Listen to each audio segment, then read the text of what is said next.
মানুষ ইনকাম করে টাকার জন্য, খাওয়ার জন্য, জামাকাপড় পরা, ঘুরতে যাওয়া, বিভিন্ন কারণের জন্য, ফ্যামিলির সঙ্গে থাকার জন্য, একসাথে থেকে আনন্দ করে দিনগুলো কাটানোর জন্য।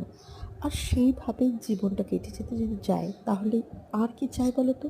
ইনকাম করলাম আর ফ্যামিলির সঙ্গেই থাকতে পারলাম না, লাভটা কী আছে বলো তো ইনকাম করে?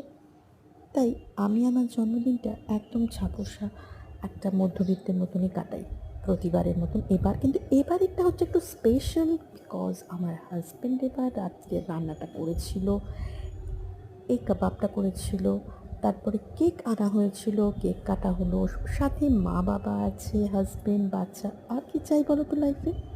একটা বার্থডেতে আমাকে যে জন্ম দিয়েছে সে আছে, আর আমি যাকে জন্ম দিয়েছি সেও একই ফ্রেমে আছে। সবটা মিলিয়ে দারুণভাবে কাটিয়েছি। এর থেকে ভালো বোধহয় আর কিছু হতে পারে না। টাকা তো আসবে যাবে, কিন্তু ফ্যামিলির সাথে বিশেষ দিনগুলো কাটানোর একটা আলাদা